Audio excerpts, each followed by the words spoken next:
Right, and we are go. Welcome back to Inner Strength Check, home of all things hobbies, riffs, music, art, and mental health. I'm joined today by the most brilliantly mustachioed grind front man in Melbourne, none other than Tim of the mighty Munt. Tim, how are you going, mate? Not too bad, not too bad. It's been a slow start to the year, Mm, in my personal life. And Munt slowly, well, not really slowly, but we're steadily preparing ourselves for the tour that we've got coming up in March. So yeah, things are a bit quiet at the moment, but they're about to get pretty busy again. yeah, yeah. So you guys have had a lot of things going on recently. Great set, by the way, supporting Cryptopsy. You guys absolutely killed it. And not to blow too much smoke up your collective asses, but couldn't have picked a better support, really, for Cryptopsy for that bill. How'd you find the set? Did you have fun? Oh, thank you so much. Honestly, I was a bit stressed that gig because we don't normally rehearse before we play a gig. Mm. But Spud had been to New Zealand for several weeks and he Yeah. got back that morning. Oh my And he God. was, Yeah. yeah, so he really needed we needed to lock in. And to be honest, I could have even just sat there the whole time, but sometimes you get caught up in the adrenaline. I think I just pushed myself a bit hard. I've been practicing probably a little bit too much through the week. So I was really hoarse for that show. So Oh wow. I was really worried. The whole thing felt like a blur because all I could feel is like, oh, my voice is catching here or the power is not coming through. Apparently on the other side, it was completely fine. Yeah, there was But yeah, none of that on my end, that's for sure. yeah, but Yeah. but we have a unique chemistry as a band that I mean, other than the fact that we obviously rehearse in our own time. I mean, even if we haven't, we just lock in when we get back in the jam room. Yeah. So, and especially when we play live, I think it's the energy of the music. It's obviously the skill and the time that we put into practicing. But yeah, it was a great show to Mm. summarize it. Yeah. Yeah. So you feel like things are really cohesive with you guys, like in terms of you mentioned before, like when you guys go to rehearse, you just lock in. Do you guys just feel like you enter that flow state when you're Oh, together rehearsing? yeah, very easily. I think there have been so many times I couldn't even count that we've just been kind of like shocked, like, oh fuck, we're like really like locked in. Also, you said this is going to YouTube. Do you mind if I swear? I don't know if you care about. Fuck no. There we go. Fuck no. I mean, Yeah, your band name rhymes with a naughty word, so yeah, there we go. exactly. But yeah, we'll be shocked that we just lock in really easily. Mm, And that's not to speak ill of any other bands that we've been in. I think that we're just all particularly a little bit perfectionist when it mm, comes to this band as well. right. So yeah, Mm. it all comes together. Because you guys have had, I mean, Munt has already had like quite a lot of when we're talking about experiences, like yourself and I think is it Soul that was in Beggar and or am I getting that wrong? Yeah, no, One of you that's met. correct. I mean, my first band is the Seraphim Veil. So Mm, that was 2012, 2011 when I joined that band. Ronnie's been in a bunch of hardcore bands like Overpowers and Blood on My Hands are probably the most notable. yep. Jared is very well known for having played in Desecrator, Yeah. which they've been going for a very long time, keeping the thrash flag high. Yeah. Yeah. Spud Repping. played in like a mathcore band back in Scotland. I don't know about what other bands he's been in, but I mean, we've all been doing this for quite a while. Um, and I guess that maybe could just be that we've had so much practice that we've come to this point and it's all very locked in. Yeah, yeah. So it's like a lot of maturity has come to this band basically. It's not really anyone's first sort of serious project, really.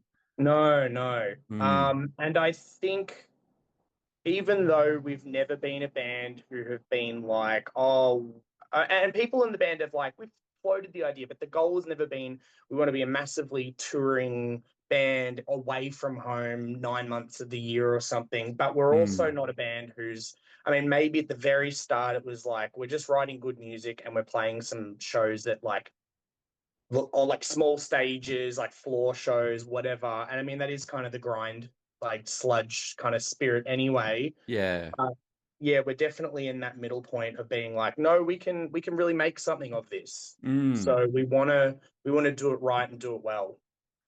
Speaking of making something of it, I remember the first time I saw you guys was a few years back at Cherry Bar, and there couldn't have been more than like 15 or 20 people at that Yeah.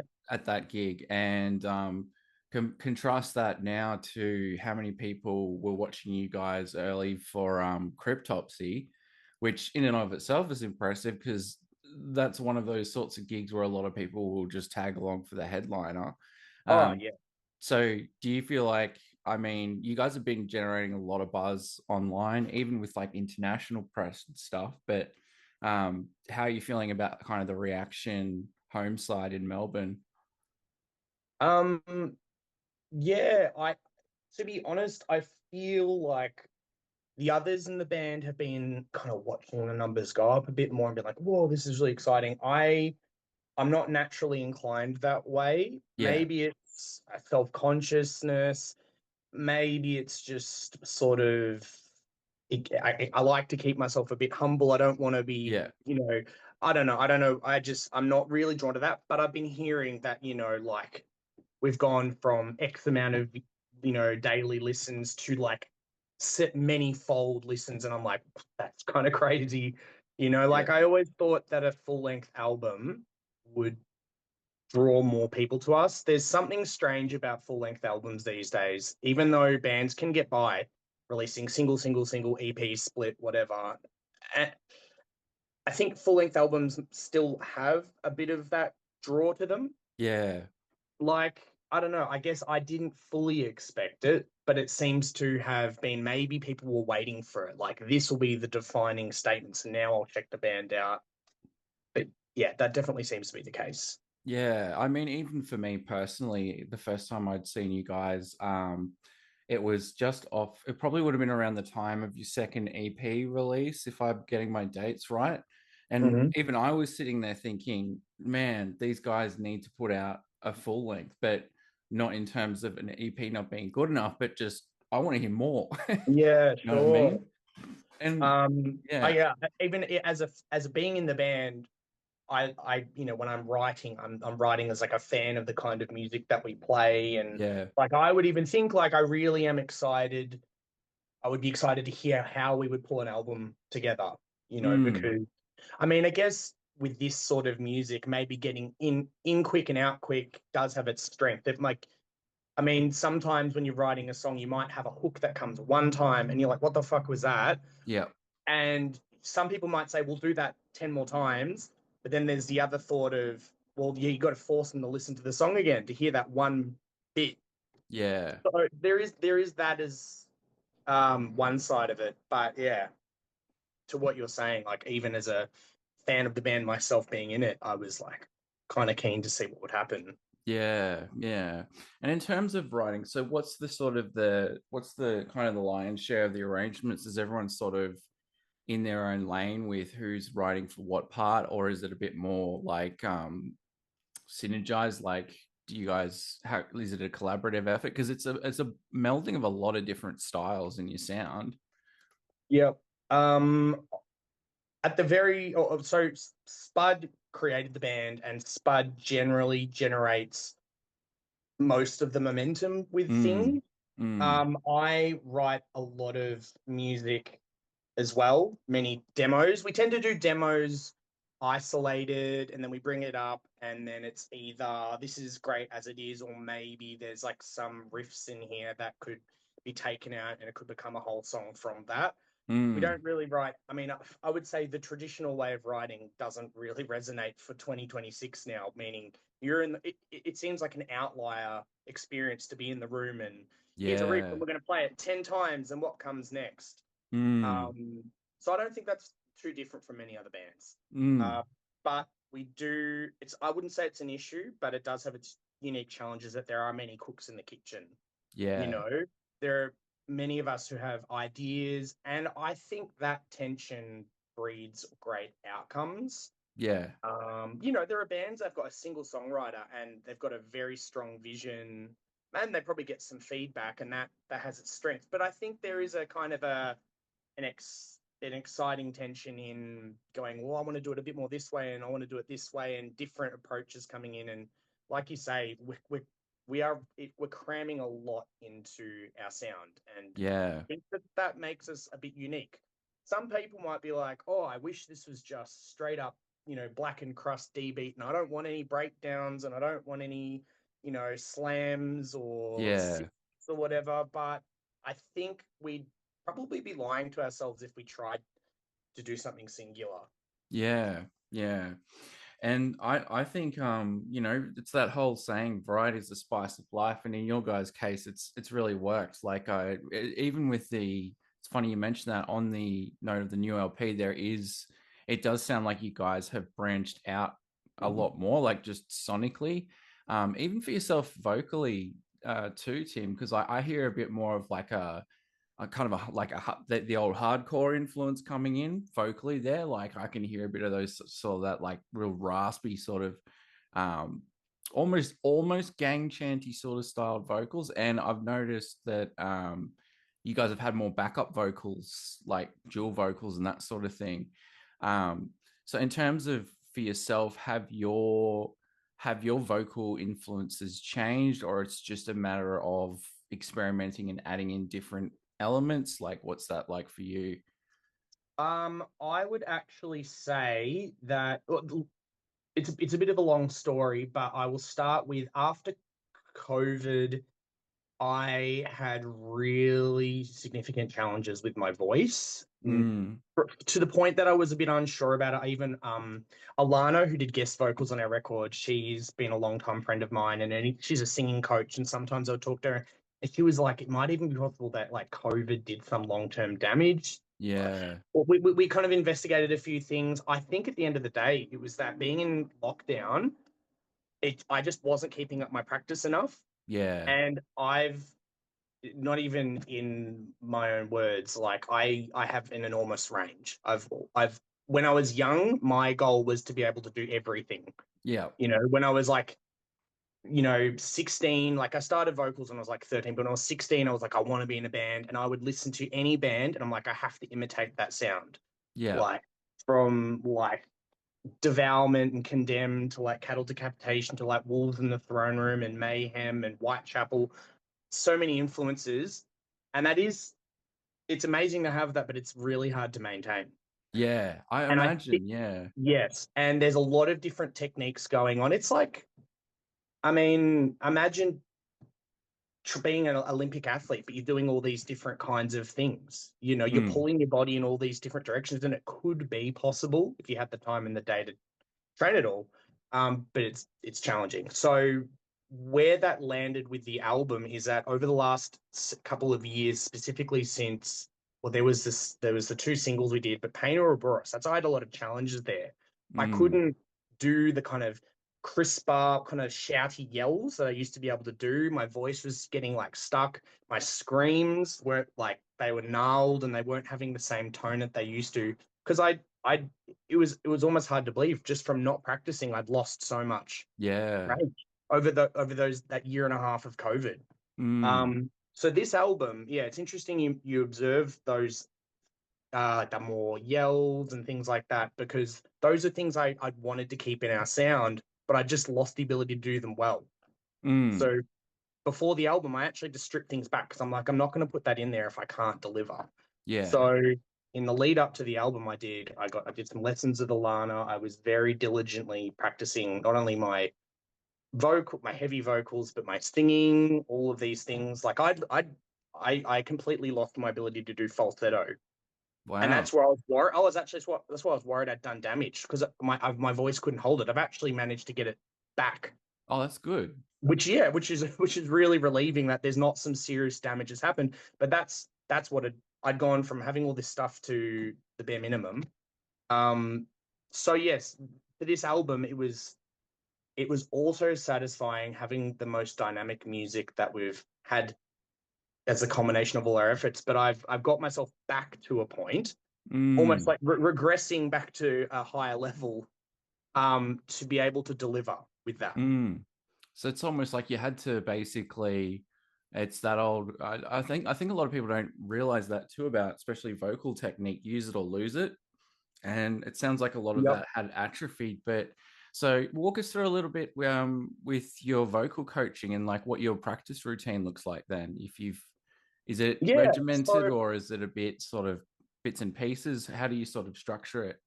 I tend to take advantage of drive whenever I'm driving. My partner, I live near Frankston, and my partner lives in Ocean Grove. So whenever I go there, I've got like a 2 hour drive. Oh, So that's a that mate. That's near me. That's a not an insignificant hike. You're no, I mean it's a good thing I love audiobooks as well. yeah, yeah, yeah. But yes, so I do a lot of warming up, the typical scales, humming. Mm, Um, it's funny. I never thought I'd be this person because when I was younger, I don't even know if I'd say arrogant. I was stubborn to do it on my own. I yeah. refused to seek out other people's advice. But other than talking to Alana over the last year or two, I was going on Reddit a lot and I was asking people in the screaming subreddit for Yeah. their advice, like actually like posting and being like, I'm finding trouble here. Does anyone have any advice? Mm, And that really helped me. mm, Um, yeah, and like I said, it wasn't necessarily, I mean, I guess you could say it was a bit of arrogance if you're stubborn and you want to do it yourself, but it's not because I didn't respect anyone else's input. I think I wanted to develop it by myself for myself. yeah. And, I mean, this wasn't playing so much into the way my voice has been developing, but you listen to a lot of, say, modern deathcore bands. Mm, It they're all so incredibly talented, but I feel like a lot of people sound the same. yeah.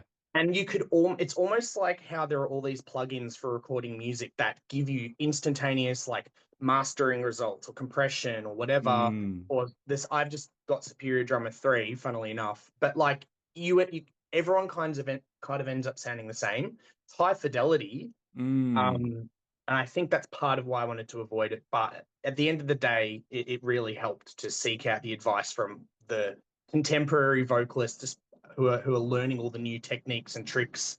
Um, One thing in particular that funnily enough, was getting in the way of me fixing my voice is the thing that I thought was the problem. mm, Like throat singing, Mongolian throat singing. I used to do that just for fun. yeah. And when I started to stop practicing over COVID, when I would try to do my screams, it would get stuck on like and it wouldn't go past that. And I was like, Mm, have I done too much throat singing that now I can't scream? Whereas I don't, from talking to all these people, they are actually saying that's the foundation of it. And then you push past that. So I actually did go and do the thing that I'd stopped doing because I thought it was causing that problem to um to rebuild my voice. mm, So I do a lot of Mongolian throat singing. There's the Kagria, which is the sort of kind of one, and then there's Kume, which is and it sounds really silly, but we were talking about before you were talking before about all the techniques and the things that go into it, and they're all at these being good at those things allows like the fundamental or the foundation for the voice to be able to kind of twist things and whatever. And if you're just brute forcing it, you don't have that ability to carefully manipulate your voice, which mm, is what I was doing for a while because I was just angry. I yeah. was like, why the fuck can't I do this? Um, and I mean, lastly on this, I think about when I was like 18, 19, and I was talking to Alana and Troy, who recorded our album. He um he was for a long time the go-to like live sound guy for like Near Blivascaris. He recorded there many times.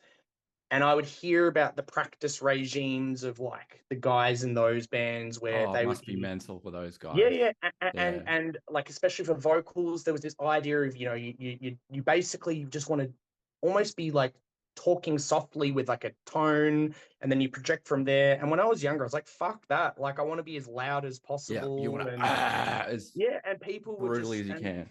yeah, Yeah. exactly. And some people like that's not sustainable, and I guess I just didn't have the perspective that I have now because you get to a point where it's like, yeah, actually, you do need to treat it like need to have a delicacy around it, even though it's this like loud, angry thing. So yeah, that's a lot of rambling. There's a lot of thoughts that I'm having about it because you asking that question makes me think about it. And it's interesting to see how far you can come and your perspective can completely change about things. I find it very interesting as well too. Just I think out of pretty much everyone I've interviewed, because I've interviewed a lot of vocalists, you're probably out of all of them, mate. I can really tell that the craft, I can tell that you've done a lot of time and you've actually sort of it is a tough moment when you realize you have the whole wide open internet, but sometimes some collaboration, say with Reddit or vocal coaching, yeah, sure, it might take a little bit of an ego hit, but I'm sure you notice like the benefits of it. But I guess that also speaks to, if we think grindcore, right? We think some guy rocking up, maybe he's got a needle hanging out of his arms and like a six pack around his neck like a turtle, and he's stumbling into things, You're and talking he about just, what yep, he just rocks up and then fucks off into a back yeah, alley I was somewhere gonna near. say you're talking about describing Seth from Anal Cunt, I think. Yeah. Yeah. But that's sort of that's kind of the meme, isn't it? That's the trope, the stereotype. Whereas I feel like the modern grind scene's a bit different. And obviously, for yourself, like there's I think a lot of people might not realize how much actual like research and training is going into this sort of into your performance. Has this always been has this always been the way for you? Like you mentioned earlier, like when you were younger, you really want to kind of push it. And, I want to sound like everyone. But did you always have this kind of onus on like researching technique and regular practice, or is that something that's developed more over time? Regular practice for sure. I mean, Mm. I remember with the Seraphim Veil, like when I first joined, I mean, like I feel like every single day I would be practicing vocals upwards to like 40 minutes a day. And I even remember one of my Wow. friends who was literally told Dan, one of the guitarists of the Seven Vows, like, you got to tell Tim to like maybe be careful because he could practice too much and blow his voice. Yeah. That never happened at that point. But I was very, very just dedicated in I mean it's kind of like maybe going to the gym, you start to see Mm. results. You go, oh, I can move from the 10 kilo dumbbells to the 12, and now I'm at 18, and now I'm at 25, and it can become a little bit addicting because you get that sort of reassurance that, damn, I can make progress if I just Mm. keep at it. As far as research goes, like I said, I started when I was like 13. And I mean, the internet wasn't really a thing until I was just finishing high school at 17, 18.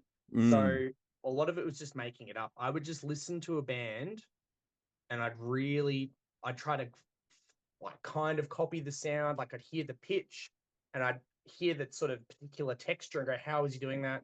I mean, that was maybe a little bit later. I remember one of the first times I tried growling, I was like 13 and I was listening to Napalm Death. I think it was like my favorite song at the time was "The Silence Is Deafening," and I just Oh, remember great track. Yeah. getting like my pillow because I'm like, I don't want my parents to hear, and Uh, just like just yelling into it because I'm like, how cute. do you? I can Yeah. kind of I can imagine maybe what he's doing, but yeah, that was kind of the start of it. Mm. So, Mm. but it's only really been in the last few years that there's like this massive culture around this exponential growth of like technique sharing Yeah. Yeah. thanks to social media, thanks to I mean like maybe backtracking around the end of high school is when like vocal covers on YouTube were a thing. That might be Yeah. the place that you would have someone with like probably like the shittiest camera ever trying to like explain how they do their vocals, and that was probably maybe the start of where I would check in on some people and be like, oh, that's really interesting, and then I'd try it for myself. Mm. Mm. Yeah. Are there any particular like content creators or channels or anything that you kind of follow or like have adopted um, that have been kind of a mainstay or a big inspiration for you, like in terms of your vocal training or? Hmm. I've literally pulled up YouTube because, like, Is, I know there's David Benitez, mm, who he's got some pretty handy advice. Like he might like I remember one that popped up a while ago was like he was doing a Johnny Davey job for a cowboy one.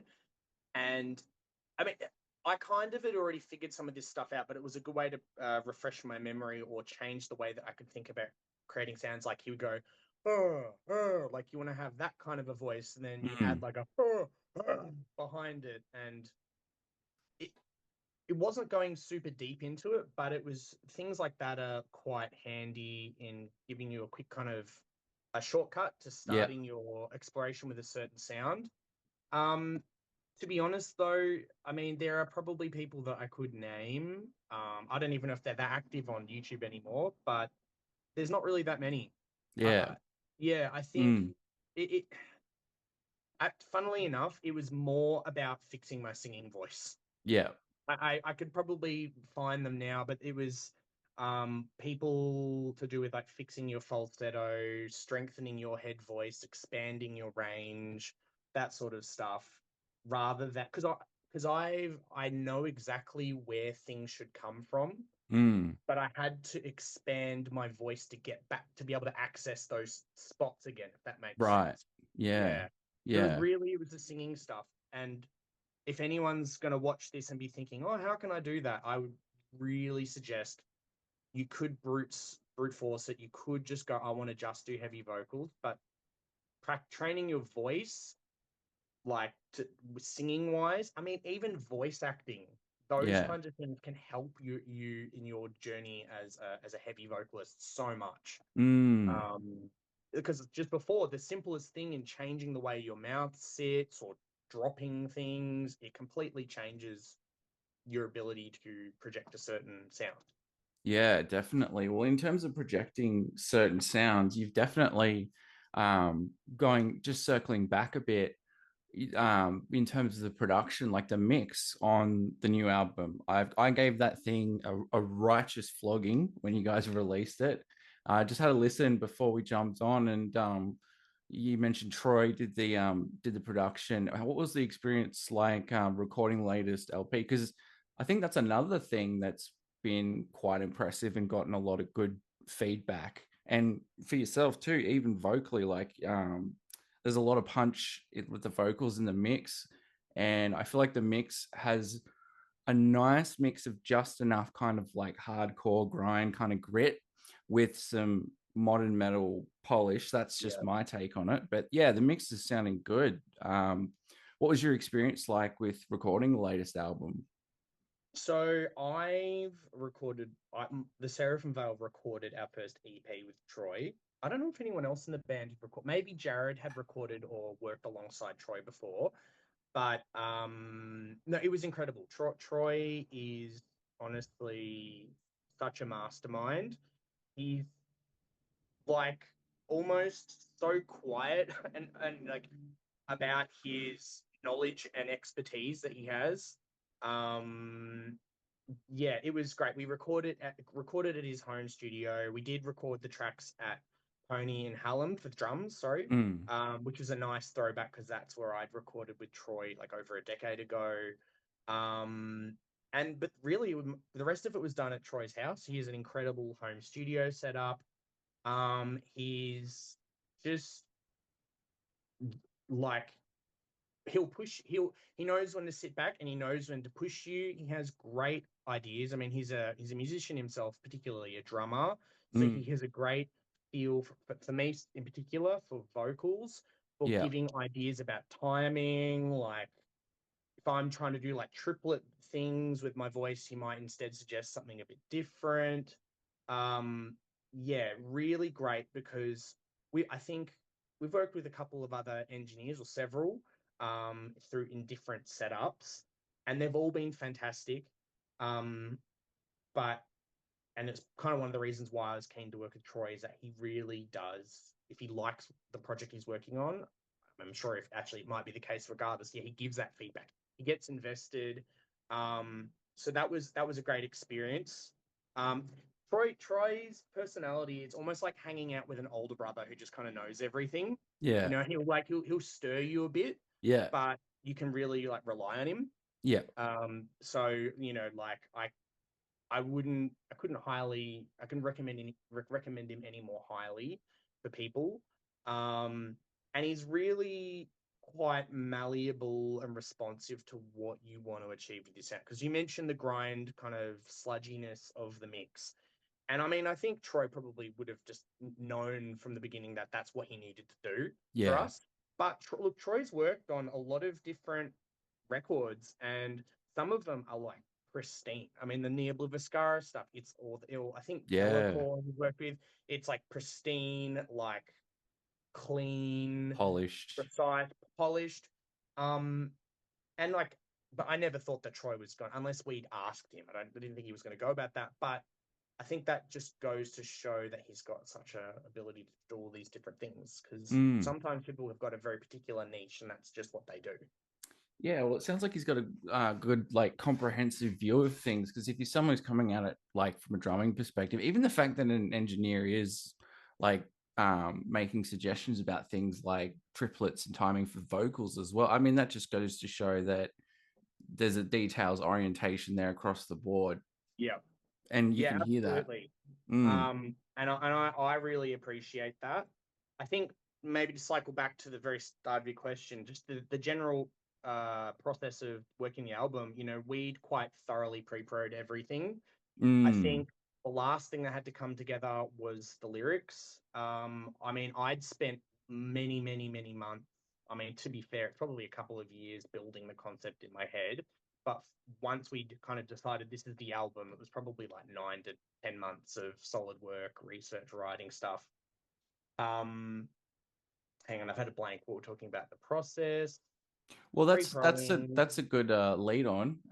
Let's just go with the direction it's going in terms of the writing, because I think the EPs, like, lyrically and thematically, there was some different kinds of themes there. What was your sort of your lyrical inspiration, writing wise? You mentioned you spent a good solid 9 months doing some research and writing. So, what was your process like there, and what were the kind of main lyrical influences? Because my very superficial bird's eye view of it is, I feel like the world is not yours, not just because of the title of the album, but thematically a lot of it is about, I don't want to take too many big swings here, but I feel like it's a lot about our modern hubris and, that sort of thing. But, I could be wrong, mixed in with your usual grind themes. But yeah, what, in your own words, I guess, what were your sort of main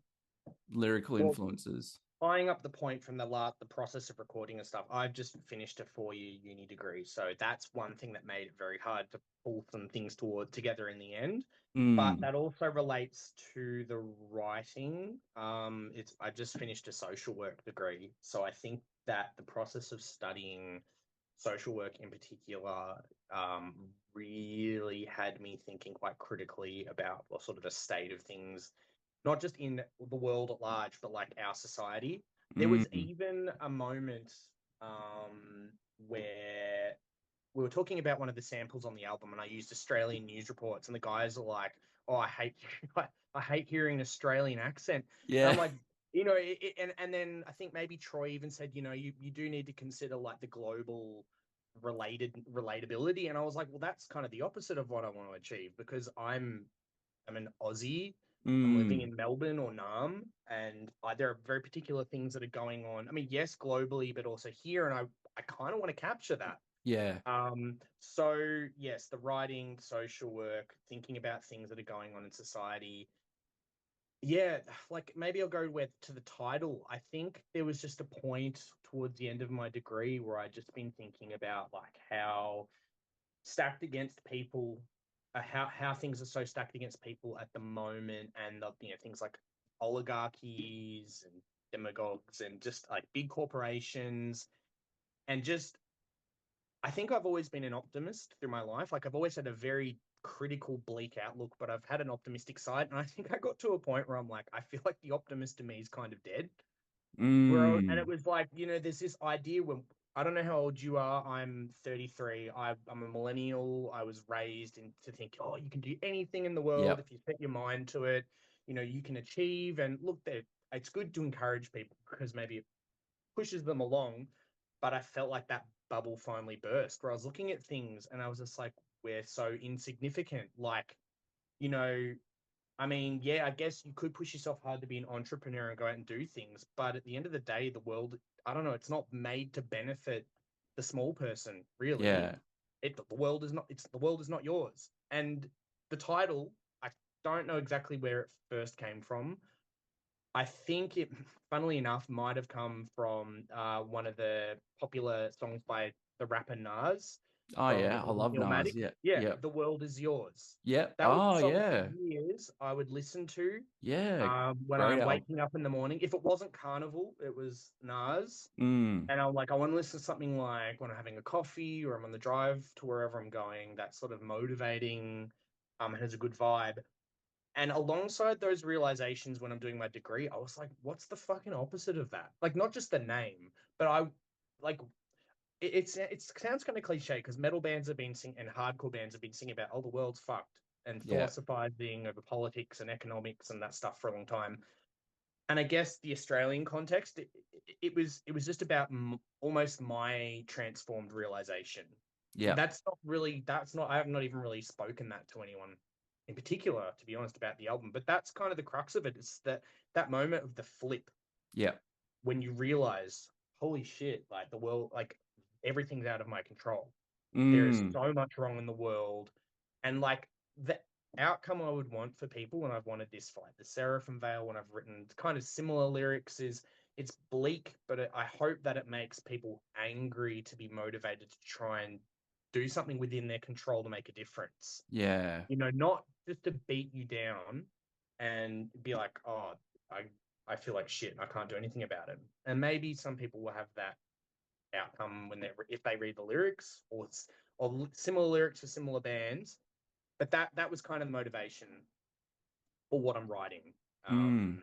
Yeah. Well, Do you have any other questions about that? it's interesting because I'm a qualified social worker myself. Oh, So there I we go. think it's an interesting point that I actually know that there's a lot of like doctors in training, doctors, nurses, police officers, ambos.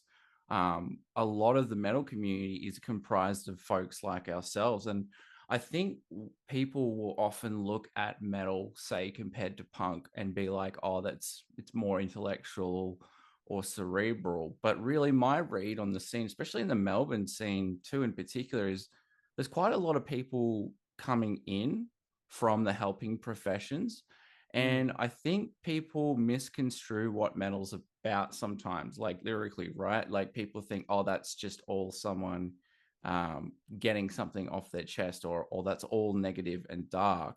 But I think as a listener or as a musician, my take on it is, yeah, you get your catharsis, but I don't know, it's just the weird way I'm wired. I can't speak for anyone else, but I get a lot of positive emotion out of listening to albums about insignificance, that kind of thing. mm. Um, But for you can feel you, seen. Like hey, in one way, you might feel seen. yeah, And you like maybe like Lords of Excess is about the housing crisis, or yeah, very specifically, there were moments where I had conversations with people I know, or like I was happened to be exposed to like talking points that come up on like Sky News, for example, where it's yeah, this God, idea yeah, of like yeah, this is kind of, I mean, we're not the land of the free, but it's this kind of, it's my right. Like, if I want to be as yeah, wealthy as possible, why shouldn't I be? Isn't that like the beauty of capitalism? And I was mm, like, that's insane. Like, you're putting people at such a disadvantage just to hoard and accumulate. And there's a point almost where you can say, and maybe this will be a follow-up song at some point, that some of these people are probably just as afraid and they're like, I need to keep hoarding money so I can pass it on to my children. I mean, yeah, it's a very vast and interconnected problem. Um, and yeah, so maybe someone would see that and they feel vindicated. They'd hear it, they'd read it, and they would feel vindicated about the things that are going on with that. absolutely. And in terms of for you, yourself, Tim, in terms of how being a musician helps you? I mean, you wouldn't be sticking at it for this long if you weren't getting benefits out of it for yourself in some way. How has, I guess, your journey of being a vocalist helped you personally in terms of like your mental health, or just the way you see yourself in the world, or just coping with it all? Like, is there anything around performing in Munt in particular that you've found useful, helpful? I think to differentiate, because I joined Beggar after Munt, so to Mm, differentiate Munt, well, actually, the early Seraphim Veil stuff was more pure anger, and it's become a lot more cerebral. So in that sort of change, I was like, Munt feels more visceral. yeah. And there is sort of a catharsis that comes from playing just more like pure raging music. I Mm, feel like as we get a little bit more cerebral now as a band, I do feel like when we're playing shows, I'm thinking a little bit more about technique. And look, I'm getting older. My fitness isn't as what it used to be. I can't be throwing myself around as much. yeah. But that was a part of it for sure. And as far as the lyrics go, I I'm a very deep thinking person, and I think about every single nuance of situations more so. More, it might sound like I'm blowing smoke up my own ass, but I say it as I notice an almost alienating point of difference between myself and others, that I Mm, will think about every single angle, even the ones that people don't want to think about or give space to, just so I can have a really thorough understanding and being able to make this music that captures a certain dark, critical kind of feeling. It allows me to do that. mm, And early on, I think, actually going even earlier on, like my favorite singer growing up with Chester Bennington, Linkin Park, yeah. you know. Now I know that he didn't necessarily write all the lyrics, but let's just say Linkin Park as a whole inspired and motivated people. And I think that that's kind of what I wanted to do, not even Yeah. from an egotistical point of view. I've never wanted to be a rock star. I would Mm, almost be happy to be in a band that all wore masks and I was just my words spoke for themselves, yeah. you know, because I mean, one of the biggest influences for me was is still the Amenta from Oh, Sydney. yeah. Amazing And band. Yeah. yeah, in particular, the album Non. There was something about it that was the lyrics Mm, were so hostile, and they were really picking at particular issues in a poetic and critical way, and it like sort of inspired and motivated me to want to change myself and change how I saw the world. And yeah, it's not in an egotistical way, but I've always wanted to carry on that torch and hope that if someone else consumes and thinks about the art that I've made, maybe that could do the same thing and it gets passed on. That yeah. sort of, yeah, making sense of things, being motivated to better yourself or the space around you. So yeah, there's a lot that goes into all of it. Um, Interesting that. yeah. Hey, heavy metal's just this dark, depressing thing that makes people angry. I think it's quite the opposite. I don't know what I'd do without it, but it's very interesting that you've now gone on, because none was a while ago, and from your process of being a musician, and now you're looking, you're in the social work space. So do you feel like maybe even arguably, because for me, definitely, I think for me personally, in terms, if we're talking about lyrics and they like having a profound impact, Death's Human album and Individual Thought Patterns, Chuck would have been a great social worker, I reckon. Mm, All a social worker or a politician, rest in peace, Chuck. mm, But I would definitely heavily attribute my career in human services to albums like that, to lyrics like that. So I think we as musicians and as helping professionals, I think it's actually quite understated the impact that things like heavy metal can have on wanting to make a better world. Because with mm. grind, like more pure grind and punk, it's quite easy. Like it's very on the nose. It's like, fight the power. But Yeah. um, your story, and which is very similar to mine, it's definitely not an isolated one. I mean, I know people in the Melbourne scene that have said as much. So it's quite interesting to hear that like music has helped with like a values adjustment, or like, you know, Mm. helping you uncover those kinds of values. Um, yeah. So just an interesting thought No, there. it is. It's just dark. I mean, there's pop music that also is not unafraid to go into complicated or uncomfortable topics, but God, yeah, yeah. but metal for sure makes it generally it's bread and butter, or extreme music, metal, hardcore punk, Mm, noise. I mean, noise doesn't really have lyrics, but just the overall, yeah, it's quite powerful in that it can do that. mm, Um, and yeah, you asked before about lyrical inspirations. Like, look, I actually don't really read that many lyrics anymore. And I think that's mm. partly because I'm not buying as many CDs as I used to. I mean, I used to love doing that, buying a CD, opening the booklet, reading along. And I still look up lyrics for songs on the internet every now and then. But I feel like I haven't really got an influence with this album. And I would probably say, funnily enough, the biggest influence, other than my past influences and my own developed skill, is probably my study. The books that I've read, Yeah. things like that. Like I wrote a couple of papers that had to do on John Braithwaite's work on reintegrative shaming. Yep. So maybe not so much the language, but that's sort of where some of the theoretical ideas are coming from. Mm. Like I'm only a quarter of the way through Michael Foucault's Discipline and Punish. So that's yeah, I would say that's where most of the textual influences come from for the album. Amazing. Yeah, that's Yeah. great. And you're the average metalhead man, like chronic overthinker. Like we're we're just a bunch of chronic overthinking nerds, but we can also rock. And speaking of rocking, you guys have a tour coming up. Yep. So you excited for the tour? Yes. It might look like I'm not super excited. I'm because it's daunting, you know. Yeah, okay. Like I've got myself to a point with my performing abilities. I'm like I feel like I'm pretty close to where I was. But it's going to be a lot. We haven't done a tour for a while. The last one it was the 2018 for the Towards Extinction EP, the first Mm, one. So it'll be a bit of a test.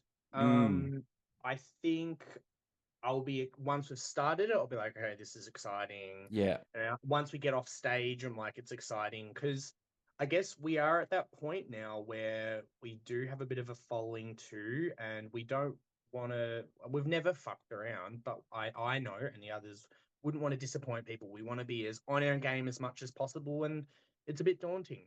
yeah, But the overthinking and over preparation aside, it's exciting.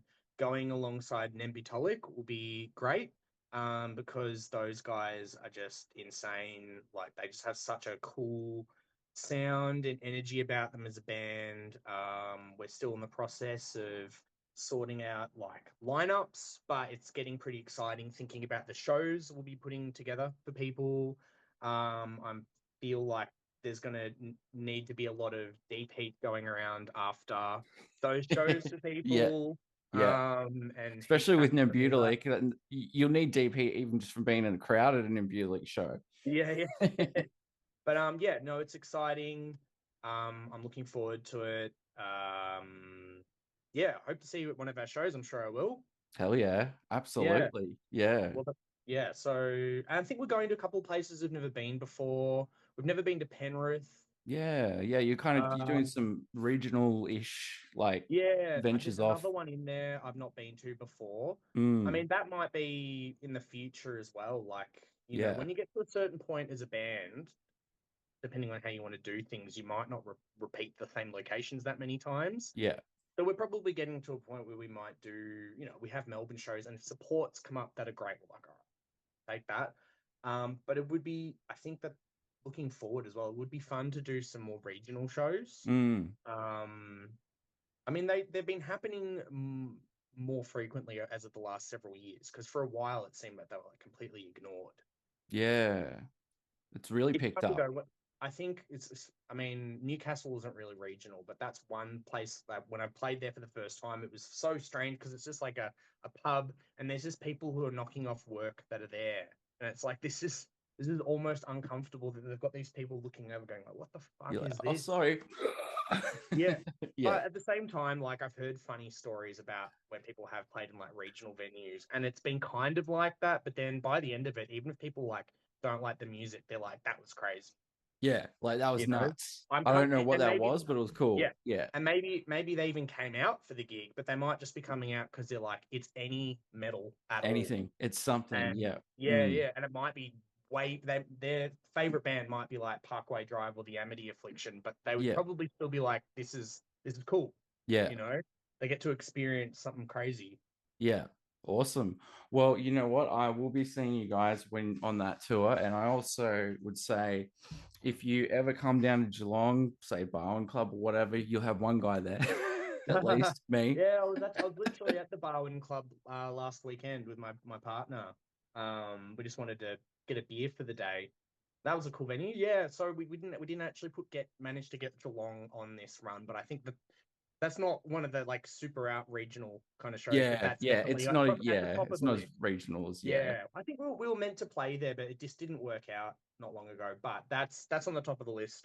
My girlfriend was very cross with me when she saw the announcements for the dates, and she's like, "No Geelong." Like, yeah, but it'll happen. Yeah, awesome, awesome. Well, I'm glad you guys have a sick tour coming up, and I enjoy the new release. So with the podcast show notes, we'll have the tour dates, ticket links, and also links to the new album. And if you guys like everything from black and grindcore to a bit of hardcore slam and sludge, it is all in there. It's techie, it's groovy, it's good stuff. It's sounding mint. So top notch effort to yourself and the boys for a great first full release, man. And Thank you. best of luck on the tour. Look, you've been practicing, you've got the regiment, you'll be it's just getting past that overthinker Yep, mind and just stepping on the stage. exactly. Yeah. It'll be sick, and I hope to see lots of people out there and people getting injured in consensual and fun ways in the pit. Hell yeah. We love ourselves consensual injury. Yeah. Awesome, man. Well, you take it easy and have a good rest All of your right. day, all right? Have a great day and a great weekend. You All right. too, man. See you See ya. soon. See ya.